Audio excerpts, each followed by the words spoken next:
Black man moves into a peaceful neighborhood, but when his new neighbor calls the cops on him, things take a surprising turn. The officers arrive, only to realize the man they're about to question is the new police chief. How does the neighborhood react when they find out the truth? Before we start the story, comment below and let us know where you're watching from today. And if you enjoy this story, don't forget to hit that subscribe button. It was an ordinary Tuesday afternoon when James Walker arrived at his new home, a quiet house tucked away in a peaceful suburban neighborhood. The kind of place where neighbors waved to each other from their porches and kids rode their bikes down the street. James had just moved in. He was feeling good about the fresh start. He had been appointed the new police chief of the town just 2 weeks earlier, and this was his new neighborhood, the place where he hoped to build a future for himself. James, dressed neatly in a casual button-up shirt and khakis, stepped out of his car with a small smile. He had spent most of the day unpacking and setting up his new life. It wasn't a grand house by any means, but it was his, and it felt like the beginning of something important. As he made his way up the driveway, a figure watched from across the street. Mrs. Thompson, a longtime resident of the neighborhood, stood by her window, eyeing James carefully. She had seen him pull up earlier and thought something looked a bit out of place. She didn't recognize him, and he didn't look like anyone she had seen before in the neighborhood. To her, James didn't fit the image of what a typical neighbor should look like. She didn't know him, but it didn't matter. In her mind, something about him didn't feel right. Maybe it was the color of his skin, or maybe it was because he didn't seem to belong to the established circle of the community. Whatever the reason, Mrs. Thompson made a quick decision, one that would change everything. Without thinking twice, she picked up her phone and dialed the police. Her fingers trembled slightly as she spoke, her voice tight with suspicion. "I think there's a man here, walking around my street. I don't know what he's doing, but it doesn't seem right. I've never seen him before. He's black, and he's acting strange. I think you should send someone to check him out." Mrs. Thompson's voice carried the quiet weight of judgment, and she didn't even consider the possibility that she could be wrong. After all, she had seen enough to make up her mind. Something was off, and she wasn't about to ignore it. Meanwhile, James was unloading a few more boxes into his house, unaware that the call had been made.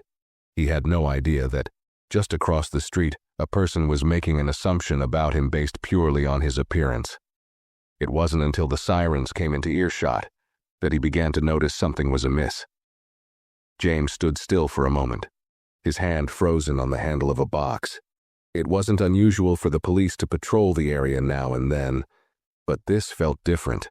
The sirens grew louder and then stopped abruptly in front of his house.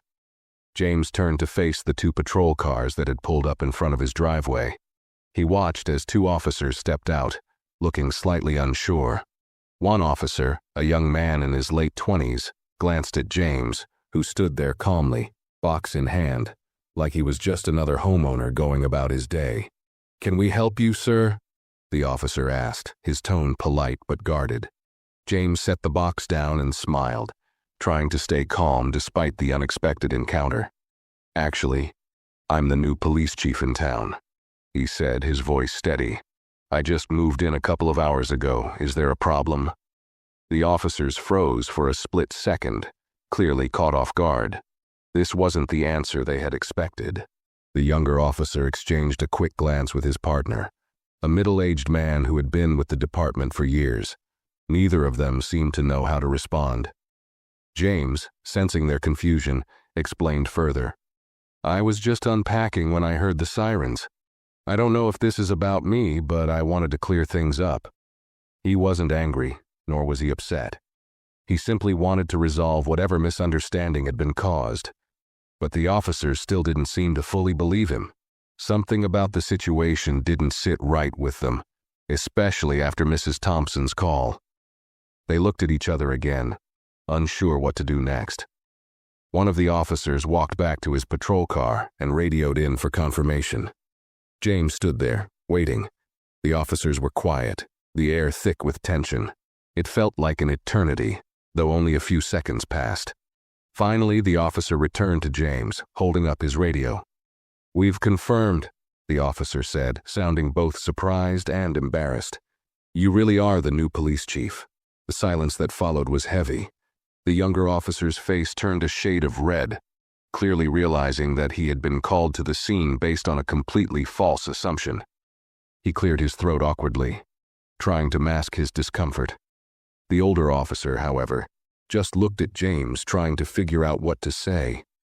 What could they possibly say to someone who had just been wrongly accused because of their race? But the worst part was yet to come. Mrs. Thompson, the very person who had called the police in the first place, had been watching the entire scene unfold from her window. She had seen the officers pull up, seen James speak with them, and now she was standing there, frozen, realizing what she had done. The moment of truth hit her harder than she expected. She had made a decision based on a stereotype, and it had backfired in the most unexpected way. James, noticing her hesitance, took a deep breath. He wasn't angry at her. Instead, he saw an opportunity to do something bigger, to make a point without saying a word. It was a moment that would change the dynamic of the entire neighborhood. The situation was uncomfortable, yes, but it had the potential to open people's eyes in a way they hadn't been opened before. He knew it was important to show grace, especially when someone else's mistake was rooted in ignorance. The officers, awkwardly shuffling their feet, seemed ready to leave, but James spoke before they could go. "Just one more thing," he said calmly, looking at the officers, then turning his attention to Mrs. Thompson. "I think we all could use a reminder about the consequences of jumping to conclusions. I'm the police chief, but I'm also just a man, like anyone else. I hope this is a lesson we all take with us, because this could have ended differently." The scene left everyone in an uncomfortable silence, but it was just the beginning of something much larger. As the officers drove off, Mrs. Thompson stood there, still processing what had just happened. She had called the police, assuming she was doing the right thing, only to find out that the person she had accused was the very person now in charge of the law enforcement in her town. Her face was pale, her mouth dry, and for the first time in a long while, she was speechless. James, on the other hand, remained calm, composed, and surprisingly patient. He understood what had just transpired, and although he could have reacted with anger or frustration, he chose a different path. He wasn't going to let this situation go unresolved, not just for his own sake, but for the whole community. Within minutes, Mrs. Thompson approached him hesitantly. Her footsteps were slow, and her hands wrung together nervously as if she didn't know what to say. She came closer, the words barely escaping her lips. I didn't know who you were," she muttered, her voice shaky. "I'm so sorry. I made a mistake." James could see the genuine remorse in her eyes, but that didn't make her actions any less damaging. This wasn't just a case of an accidental misunderstanding. It was the result of deep-rooted assumptions and prejudices that ran through the very fabric of the neighborhood. She had made an assumption about him simply because of the color of his skin. He smiled softly, shaking his head, trying to make her feel at ease. "It's okay," he said, his tone calm but firm. "But you need to understand how harmful it is to jump to conclusions based on appearance. That kind of thinking doesn't help anyone." At that moment, Mrs. Thompson stood there, realizing just how wrong she had been. The weight of her actions pressed down on her, and she could no longer ignore the fact that her behavior was rooted in something much deeper than just one phone call. The problem was bigger than her misunderstanding. It was about how people in her community viewed others based on skin color, background, and assumptions. James knew that this was a pivotal moment, not just for him, but for the entire neighborhood. It was a lesson that needed to be learned, but it wasn't going to happen overnight. The damage had already been done, but perhaps, with time, things could be different. He didn't want this to be a one-time conversation. He wanted it to be the start of something bigger, something that would challenge the way people viewed one another and force them to confront their biases. The awkwardness of the situation lingered, but instead of dwelling on it, James decided to take action. "Listen, Mrs. Thompson," he continued, his voice steady but purposeful. I'm not just the new guy here, I'm the police chief. And while I've got a lot of work to do, I think it's important for us to talk about things like this, to address these kinds of issues openly and honestly." Mrs. Thompson nodded, still trying to find the right words. "I know I've got a lot to learn," she said quietly, her face reddening. I didn't think. I just saw you and, well, I assumed." James held up his hand to stop her. "That's the problem," he said gently. "People assume. They see something or someone they don't understand, and they let their fears take over. But that's not how we build a community. That's how we tear it apart." It was clear that Mrs. Thompson had heard his words, but whether she fully understood them was something that would take time. James wasn't expecting an immediate change in her perspective. He knew that deep-seated biases didn't disappear with one conversation. But this conversation was a start, and sometimes that's all it takes to begin shifting the mindset of a community. As the evening wore on, James took a moment to reflect. This moment, awkward as it was, had exposed something that needed to be addressed. It was a problem that was much bigger than one phone call or one incident. It was a problem that ran deep in many parts of society, especially in small communities where people often lived in their own isolated bubbles, unaware of how their actions affected others.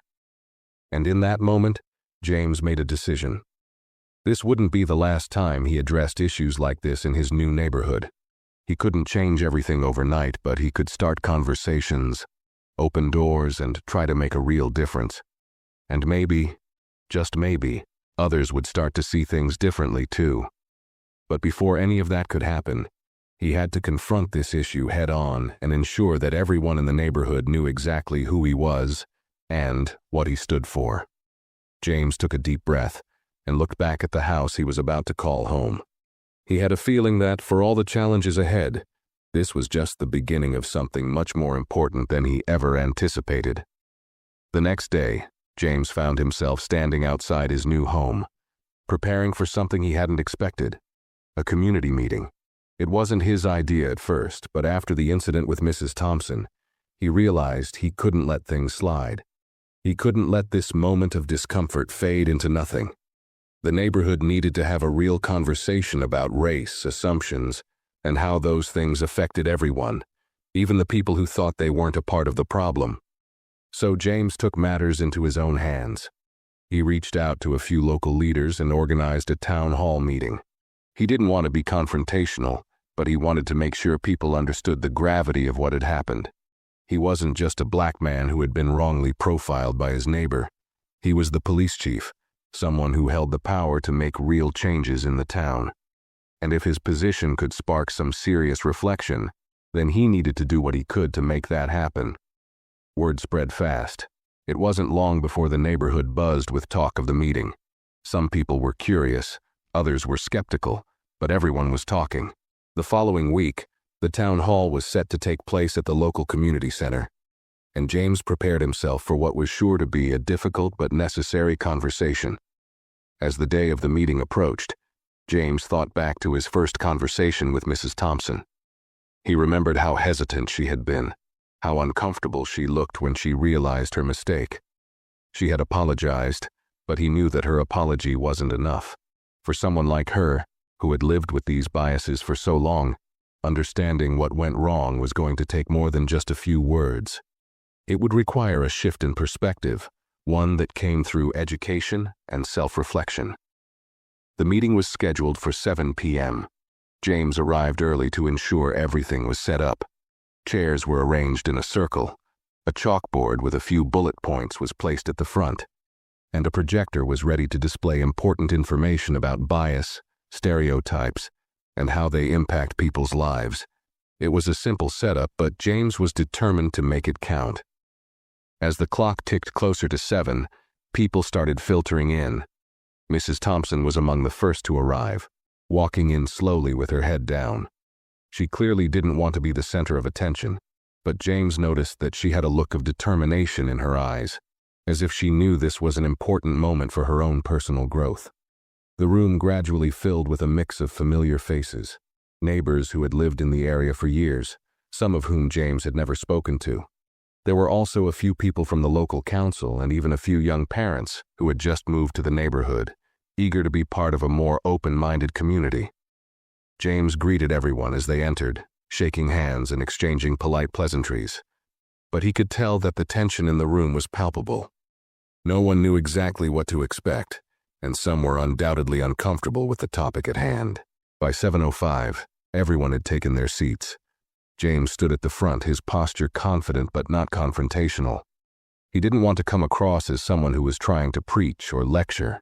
Instead, he wanted to have a real, open conversation about something that had affected him personally and could potentially affect the community in much larger ways.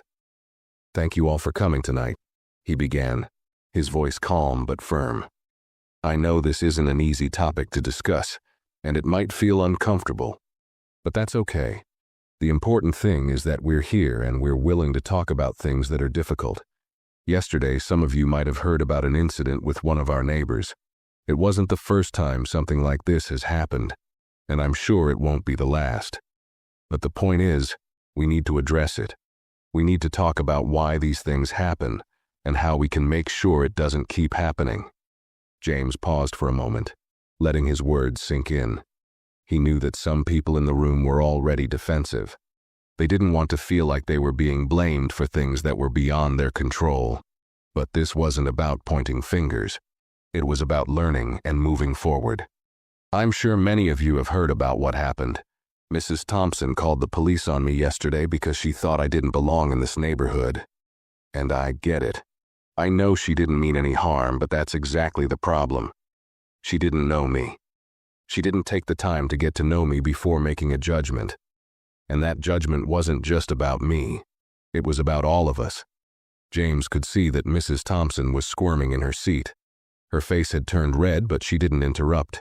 Instead, she sat quietly, listening. "I'm not here to call anyone out," James continued.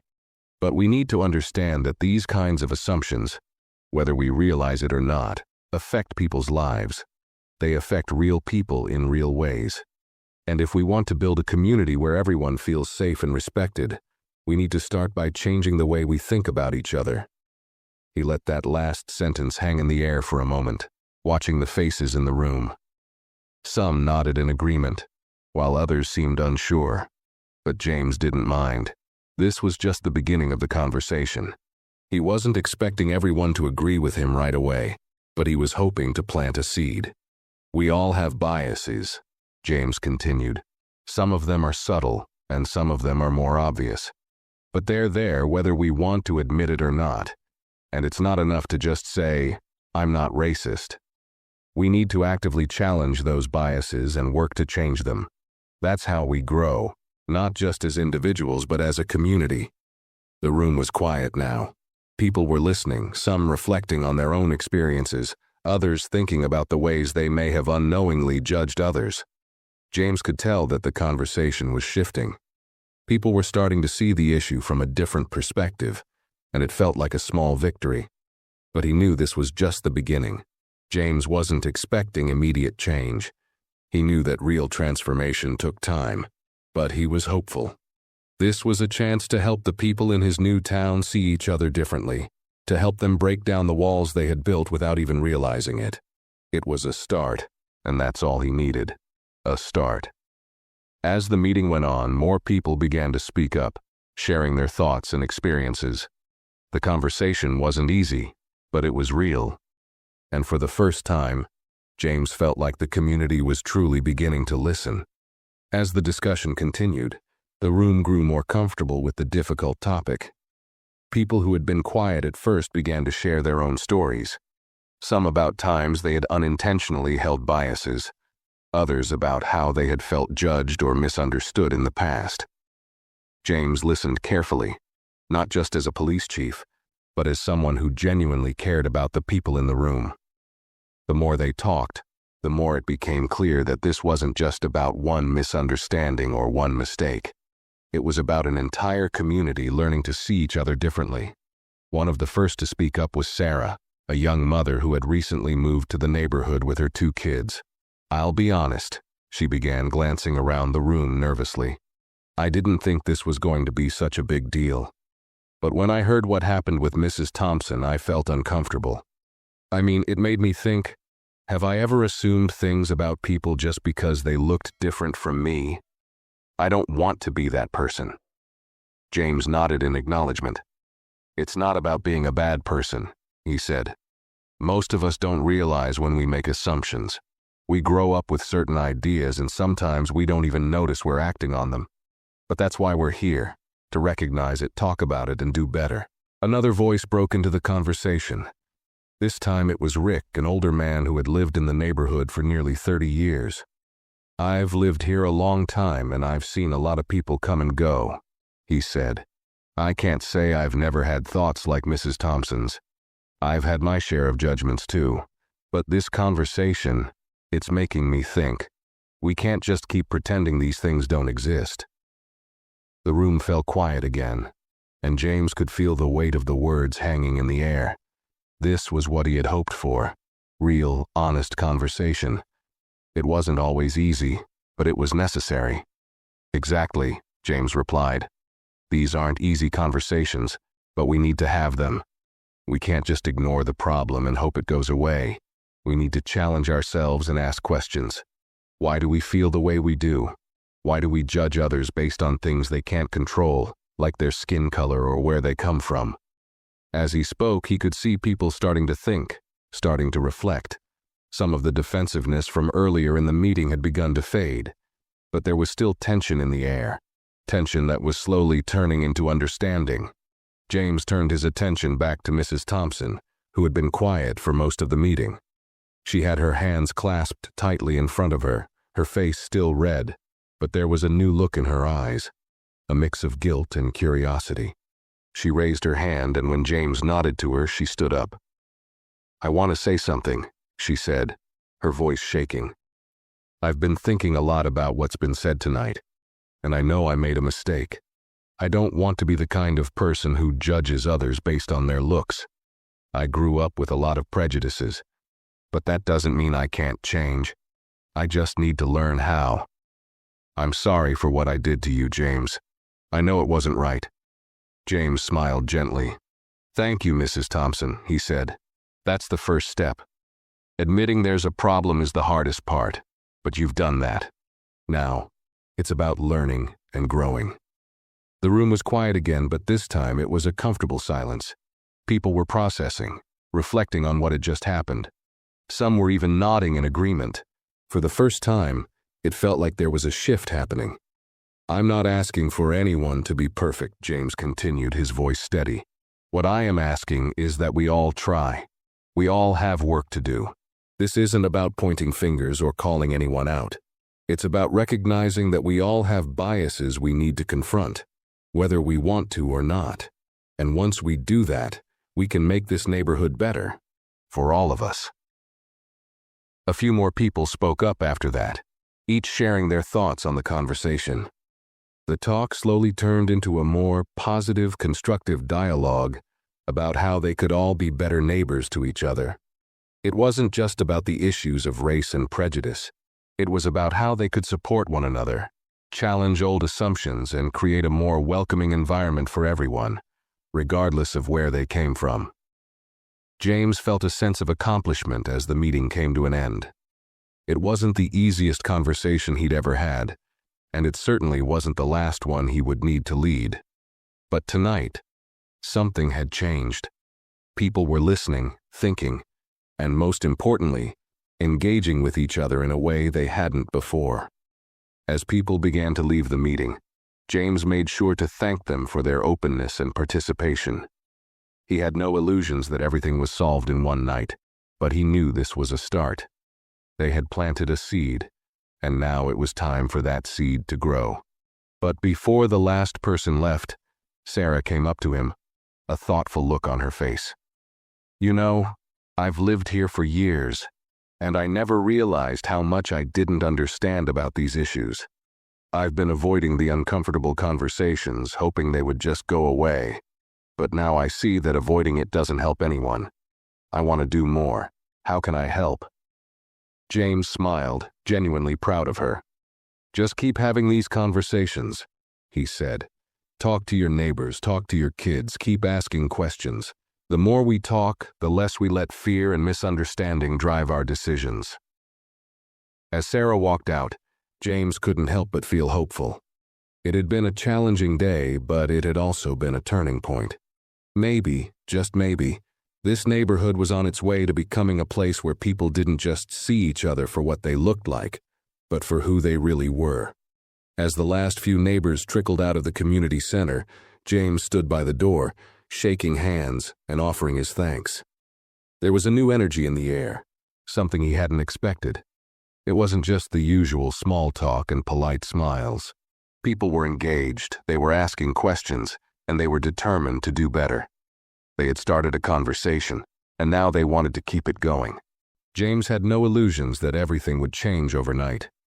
There were still deep-rooted prejudices to overcome, and the journey toward a more open-minded community was going to take time.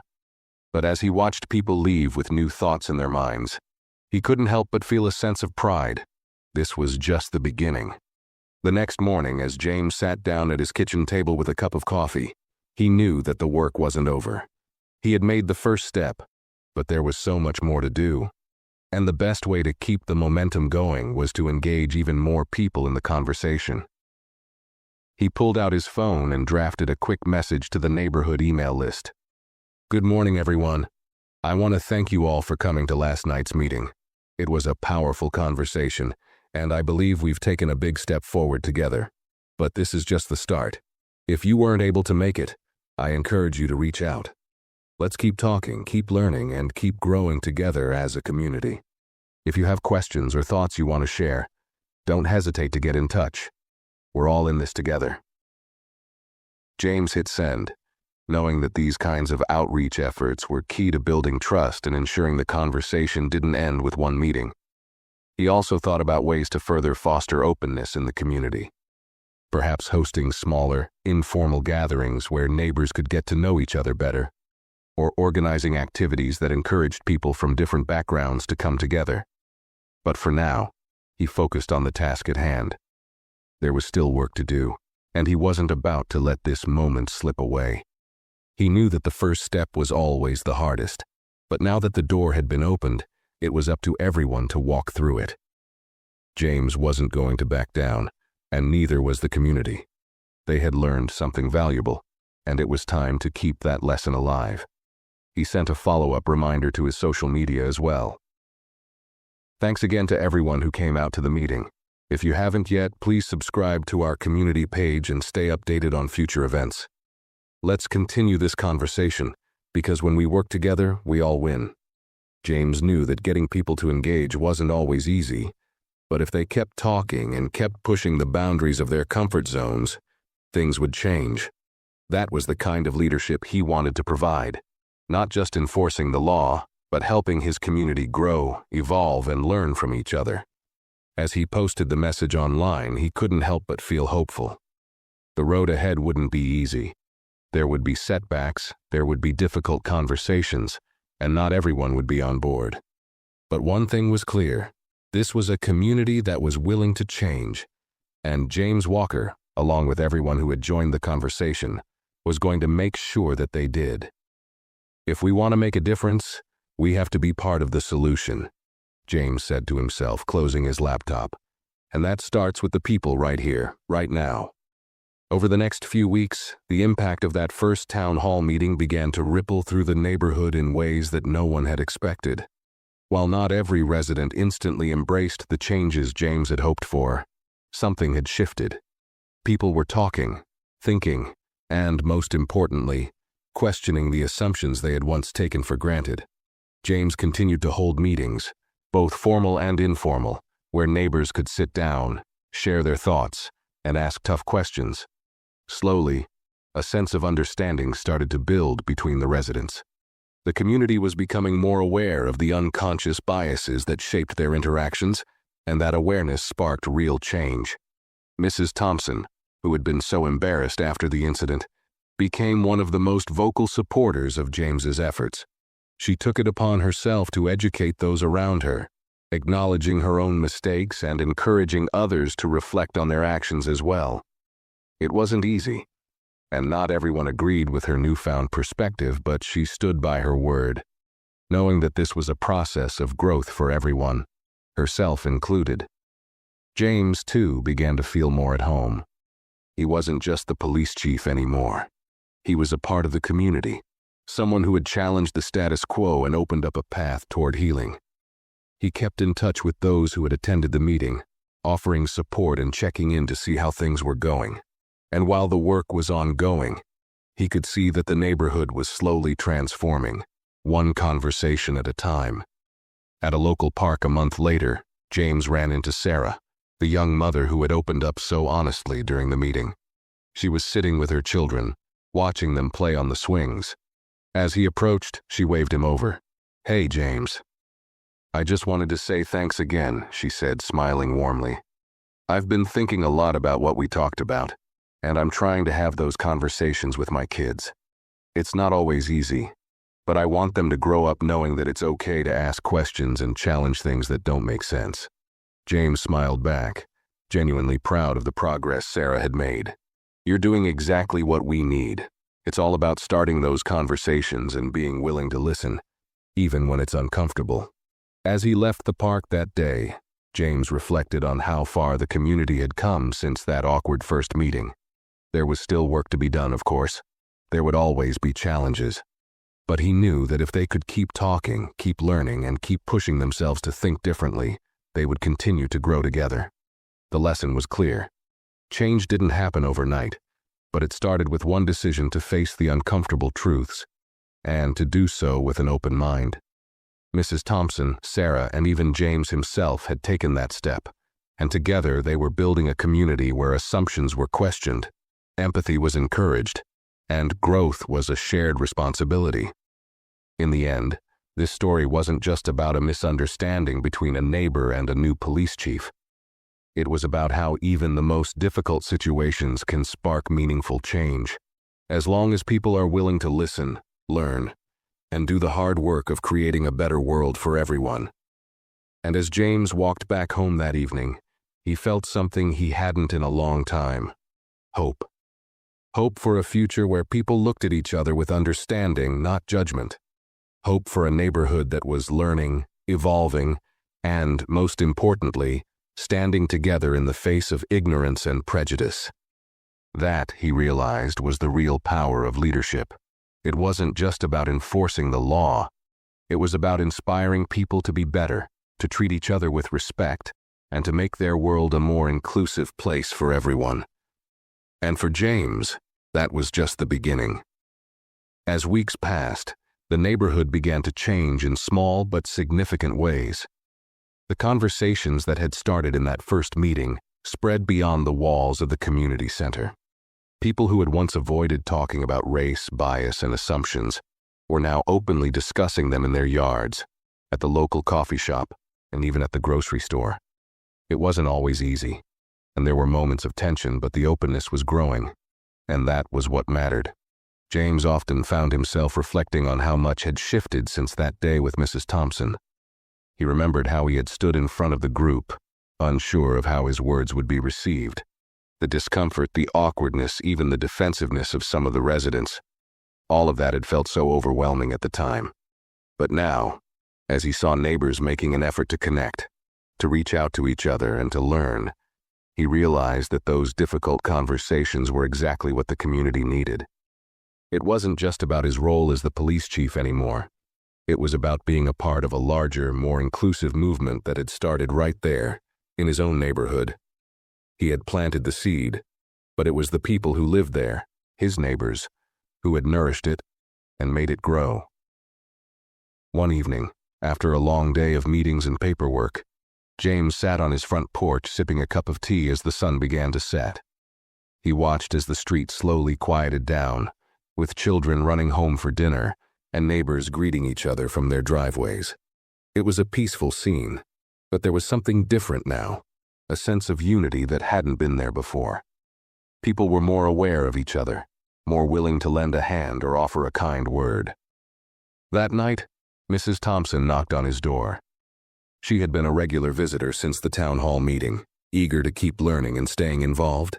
She had started attending workshops on diversity, volunteering with local organizations, and even organizing small gatherings to talk about the lessons learned from the community conversations. "James," she said, smiling as she stepped onto the porch, "I've been thinking a lot about what you said at the meeting. You were right about everything, about how assumptions can hurt people even if we don't mean it. I'm still working on unlearning all those old habits, but I'm getting there." James smiled back, proud of her. "You're doing great, Mrs. Thompson. Change isn't easy, but you've shown a lot of courage. Not just in admitting your mistakes, but in taking responsibility and doing the work to grow." She nodded. "I've realized something. It's not just about me changing. It's about how I can help others understand, too. The more we talk about this stuff, the more we open ourselves up to change. I'm just glad I'm part of it now." "Me too," James said, his voice warm with appreciation.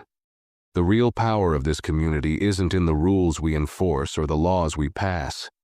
It's in the way we support each other, the way we listen, and the way we challenge ourselves to be better. You're an example of that." As the evening went on, James felt a deep sense of fulfillment.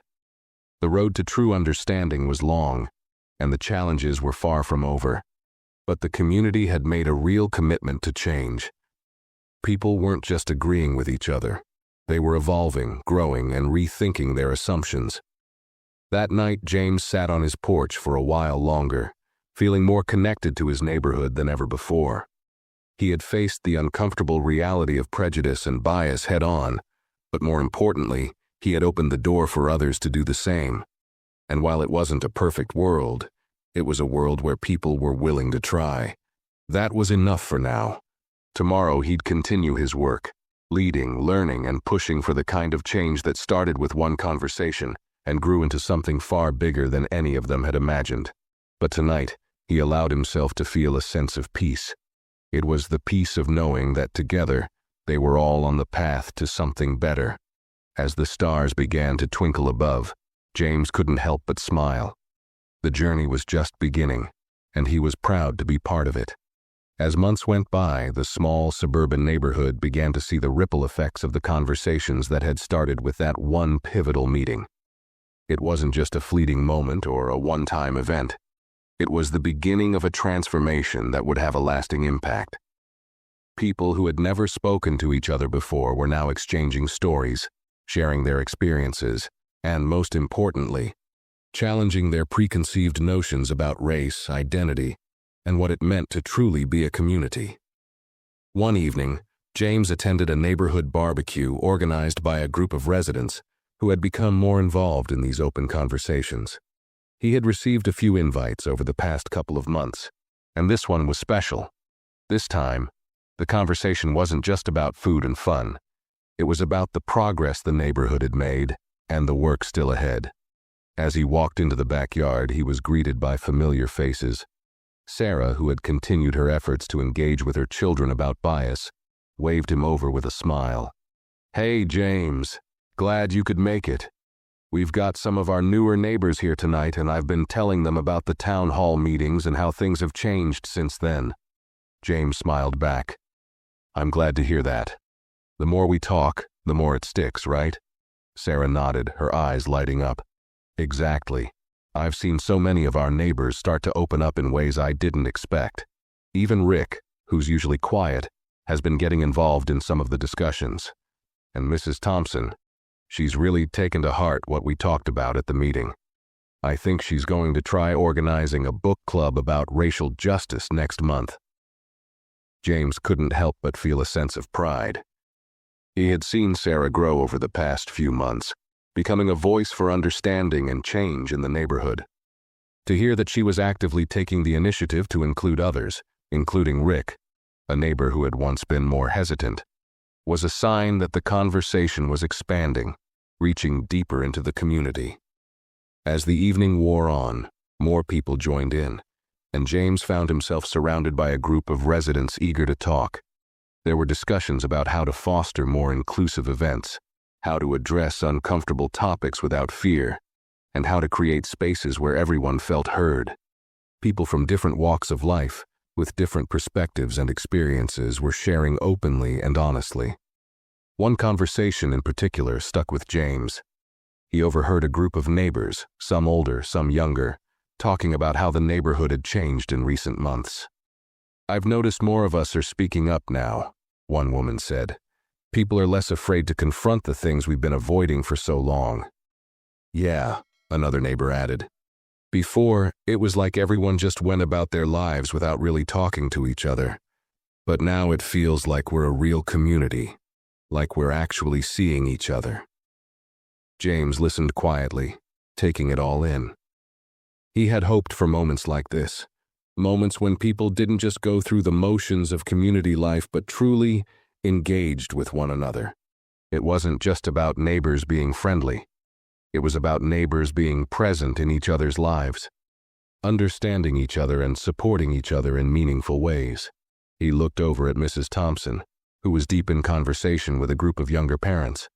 She was laughing, her face more relaxed than it had been when James first met her. It was clear that she had become an advocate for the changes she had once resisted. She had transformed from someone who had made an unconscious, hurtful judgment to someone who was actively working to correct it. James walked over to her, offering a friendly smile. "Looks like you're having a good time," he said. Mrs. Thompson looked up, her eyes bright with enthusiasm. "I am. I'm actually organizing a potluck next month where we can all bring dishes from different cultures. It's about learning from each other, sharing what we know, and celebrating who we are. You know, I never thought I'd be saying this, but I think I've been missing out on a lot." James chuckled. "Well, I'm glad to see the change. It's amazing to witness." "It is," she agreed. "And you're right, James. It starts with us, with these small conversations, these moments where we make an effort to understand. I've realized that when we stay in our bubbles, we miss out on so much." "I couldn't agree more," James said, his heart swelling with pride. "That's exactly what we're doing here, breaking down those walls and making sure we're not just living next to each other, but with each other." As the night came to a close, James found himself reflecting on everything that had happened since that first awkward encounter with Mrs. Thompson. He had faced the challenge of prejudice head-on, and though it hadn't been easy, he had helped spark a movement in the neighborhood, a movement of change, understanding, and, most importantly, connection. In the end, the real change wasn't just about challenging individual biases. It was about creating a community where people didn't just tolerate each other's differences, but celebrated them. It was about forging bonds that went beyond the superficial, and reaching a place where real growth and understanding could happen. As James drove home that evening, he felt something he hadn't felt in a long time: hope. The neighborhood he had moved into months ago had become something more. It had become a place where people looked beyond the surface, where they saw each other for who they truly were, and where they were building a future together, one conversation at a time. And for James, that was the kind of community he had always hoped for. Despite the progress, James knew that the road to a truly unified community was never going to be smooth. It wasn't just about having a few good conversations or holding a couple of town meetings. Real change would be tested by time, by new challenges, and by the difficult, messy parts of human nature that didn't always want to budge. And just when things seemed to be moving in the right direction, the neighborhood faced an unexpected setback. It started with a small disagreement at a neighborhood meeting. A couple of newer residents, people who had moved into the area after James, expressed concerns about some of the changes they were seeing. They felt uncomfortable with how openly the community was now discussing race and bias. One resident, a man named Greg, a father of 3 young children, raised his hand and said, "I just don't understand why we have to talk about this all the time. I'm all for getting along, but I'm not sure this is the right way to go about it. We don't need to make everything about race. Can't we just go back to how things used to be? We didn't have problems before." The room went silent. James could feel the tension rise immediately. Sarah, who had been so vocal and supportive of the new direction the community was taking, was visibly upset by his comment. Others in the room shifted uncomfortably, unsure of how to respond. Greg's comment wasn't an isolated sentiment. James knew that some people in the neighborhood still had reservations about addressing these issues head-on. For them, the conversations about race felt like a threat to the harmony they thought existed. The tension between wanting to acknowledge the problems and not wanting to make waves was a delicate balance, and it was starting to feel like the cracks were showing. James, who had grown more comfortable in his leadership role, realized that it was in moments like this, moments of discomfort and pushback, that the true test of community would come. It wasn't about avoiding the hard conversations or shying away from conflict.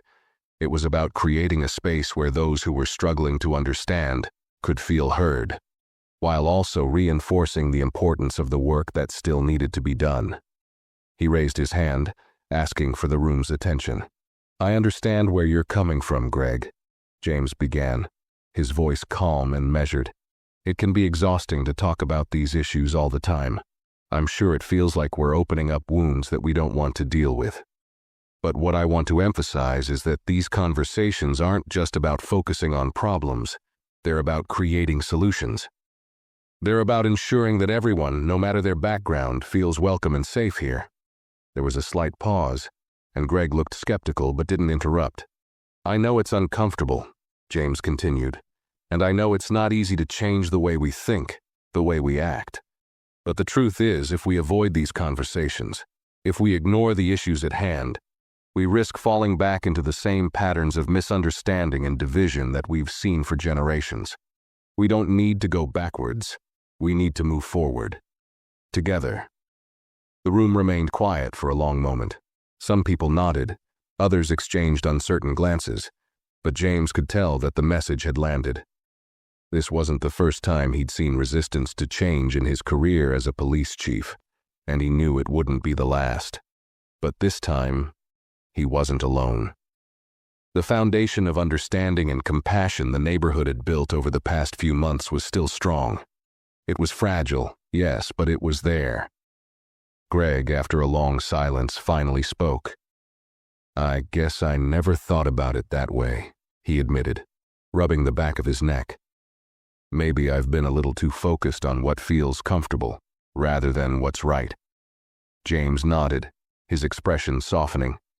It's easy to stay in the comfortable zone, especially when it feels like you're not part of the problem. But growth happens when we challenge that comfort. And it's not about making anyone feel bad. It's about making sure no one gets left behind. The rest of the meeting went more smoothly after that. People who had been hesitant began to speak up more, asking questions and sharing their concerns in a more constructive way. Greg's comment, while difficult to hear, had opened the door to an even deeper conversation. A conversation about how to keep moving forward when the path seemed uncertain. As the meeting ended, James couldn't help but feel a sense of accomplishment. Yes, there had been pushback. And yes, it hadn't been easy. But they had worked through it. They had shown that even when things got uncomfortable, they could talk, listen, and find common ground. That was the foundation of the community James had been hoping for. A community that didn't just tolerate differences but embraced them, even when it was tough. Walking home that evening, James reflected on the complexity of leadership and community building. The easy moments were behind him. The hard work was just beginning. He knew that the road ahead would continue to be challenging, with new obstacles to face and old assumptions to break down. But that was the price of progress. And he was ready for whatever came next. The days following the heated neighborhood meeting were filled with a mixture of uncertainty and quiet determination. James could feel the shift in the atmosphere. While some people were motivated by the conversations, there were still a few who remained skeptical, including Greg, who had voiced his discomfort the night of the meeting. He seemed distant the following days, avoiding eye contact with James and others who had been part of the discussion. It wasn't just the discomfort of the meeting that lingered. It was the doubt about whether the efforts to create real change could overcome years of ingrained habits and attitudes. James had always believed that change took time. It wasn't going to happen overnight, especially when deeply held beliefs were involved. But seeing people like Greg, who had shown signs of hesitation, made him wonder how many others were silently resisting the movement for change. He had spent months trying to foster understanding, build relationships, and challenge prejudices, but now he was faced with the reality that not everyone was on board. Despite the setbacks, James refused to let the doubt win. He knew that true leadership wasn't about making everyone agree with him. It was about guiding the community through discomfort, challenging them to think differently, and continuing the dialogue even when it felt like they were moving in circles. So, instead of retreating from the uncomfortable silence, James decided to reach out directly to Greg. One afternoon, as he was finishing up paperwork in his office, James decided to take the initiative. He knew that in moments of doubt it was easy to isolate oneself or to avoid the hard conversations. But if the community was to grow stronger, those conversations needed to continue, even if they were difficult. He grabbed his coat and walked over to Greg's house. The sun was setting, casting a warm glow over the neighborhood. And as James walked down the street, he couldn't help but reflect on how much had already changed in such a short period of time. Still, he knew that Greg, and others like him, needed reassurance that the effort was worth it, that the uncomfortable moments were leading somewhere important. When he knocked on Greg's door, it was Greg's wife Karen who answered. She smiled politely but gave James a curious glance. "Hey, James, what can I do for you?" she asked. "Hi, Karen. Is Greg home?" James asked, his voice friendly but purposeful. "Yeah, he's in the garage. Let me get him for you," she said, stepping aside. Greg appeared a moment later, wiping his hands on a rag. He looked surprised to see James but waved him in. "Hey, James. Didn't expect to see you today. What's up?" "I just wanted to check in," James replied. "After the meeting the other night, I've been thinking about our conversation. I know it wasn't easy for everyone, and I wanted to see how you were feeling about things." Greg shifted uncomfortably but didn't avoid the question. "Honestly, I'm still kind of wrestling with it," he admitted. "I get what you're trying to do. I do. But I guess I just don't understand why it feels like the focus is always on race. I mean, we've always gotten along just fine, right? So why make things complicated?" James nodded, understanding Greg's frustration.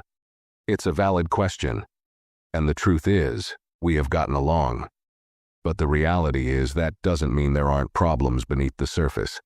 Sometimes things that seem fine on the outside can hide deeper issues. And the fact is, not everyone has felt like they truly belong here, Greg. Especially people who've been treated differently their whole lives." Greg didn't immediately respond, but his gaze softened. "I guess I've never had to think about that," he said quietly.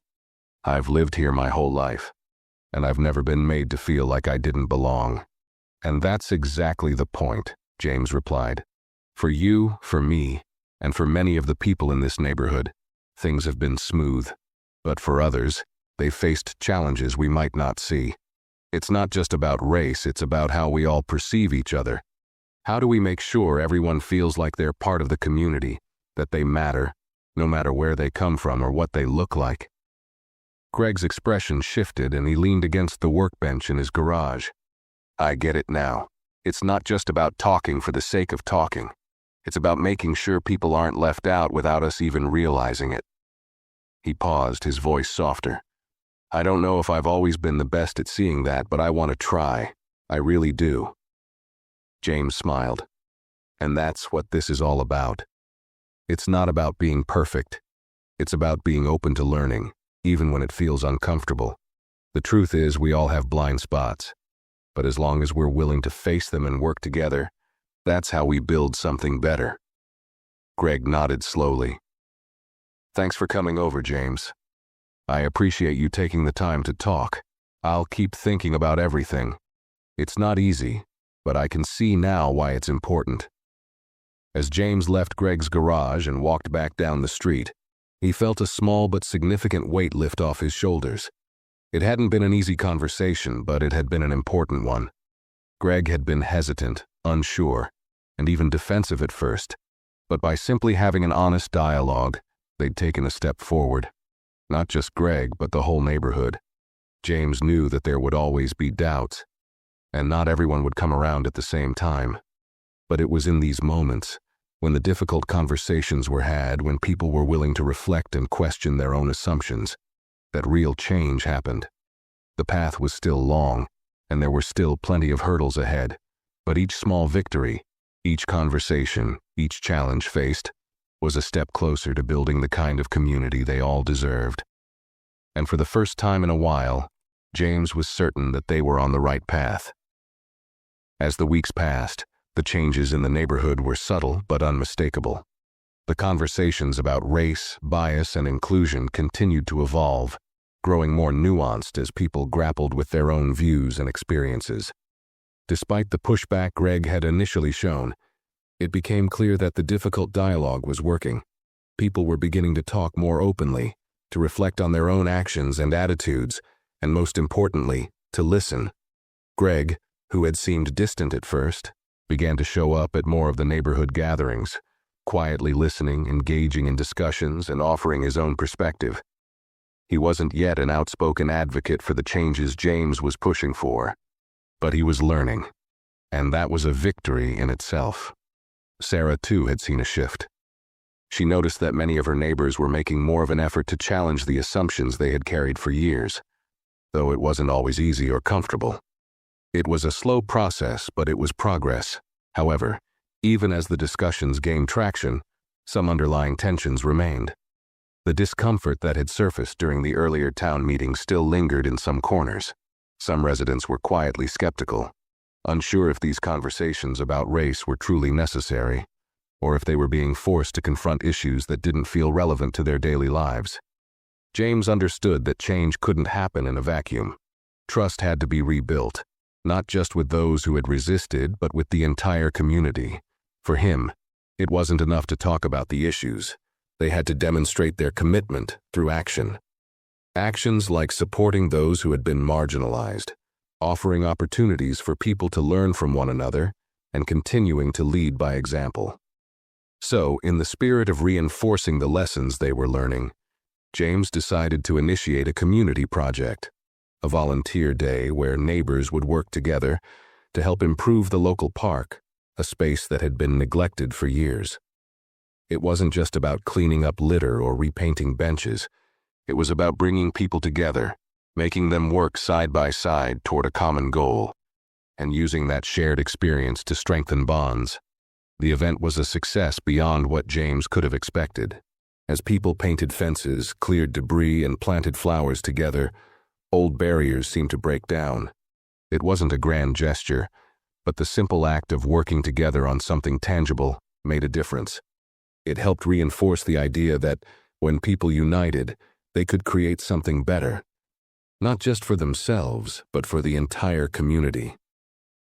In the weeks following the park cleanup, James began to reflect on his own role in the ongoing transformation of the neighborhood. He had always seen leadership as a responsibility, not just a title. But now, in the face of so much change, he realized that leadership was more than guiding people through tough conversations.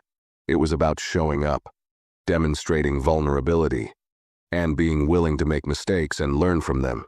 James had spent much of his life in law enforcement, where leadership was often defined by authority and control. But this was different. In this neighborhood, leadership wasn't just about telling people what to do. It was about creating a space for everyone to have a voice, to feel heard, and to have a stake in the community's future. The park cleanup had taught him a valuable lesson. It wasn't the speeches or the big meetings that brought people together. It was the quiet moments, the shared work, and the commitment to something bigger than oneself. It was the willingness to take action and show that everyone's contribution mattered. And it was about leading by example, staying humble, staying open to feedback, and remaining patient as the community worked through its challenges. James knew that there would be more tough conversations ahead. There would always be resistance, especially from those who felt like the changes were too fast or too uncomfortable. But he was beginning to see that the real strength of leadership came from the ability to keep moving forward, even when the road seemed uncertain, and from the ability to inspire others to keep going, too.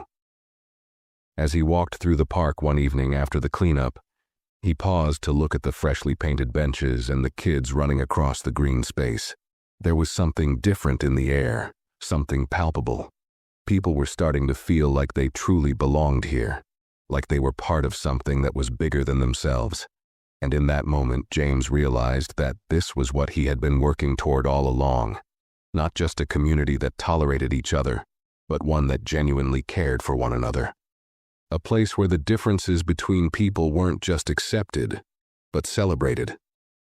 And that was the kind of neighborhood James had always dreamed of. As the seasons changed, the neighborhood continued to evolve. The conversations about race, inclusion, and identity were no longer limited to town hall meetings or organized events. They had become part of the everyday fabric of life. People didn't shy away from tough topics anymore. They were willing to confront the uncomfortable truths, challenge each other, and, most importantly, listen and learn. James watched this transformation with a sense of pride, knowing that he had played a role in helping to guide the community towards something better. But he also knew that this was a collective effort. It wasn't just his leadership that had made the difference. It was the willingness of the people around him to embrace change, to be vulnerable, and to show up every day with a commitment to growth. The community wasn't perfect. It still had its flaws, its moments of doubt and tension. But it had come a long way since that first awkward encounter with Mrs. Thompson. People were more connected now, more willing to support one another. They understood that their differences were not a source of division, but a source of strength. One evening, James stood at the front of the community center once again, looking out over the faces of his neighbors. It had been a year since that first meeting, and the neighborhood had grown in ways he had never expected. There was a sense of unity, of shared purpose that hadn't existed before. "We've come a long way," James said, his voice steady and sincere. "And while we've made progress, the work isn't done. But I'm proud of the strides we've made, and I'm grateful to each and every one of you who has shown up, who has been willing to learn, and who has been willing to make this place better for all of us. This isn't just my victory. This is our victory." The applause that followed was genuine, heartfelt. James could feel the pride in the room. He had worked hard to create a space where everyone felt valued, heard, and seen. And though there was still work to be done, the foundation had been laid.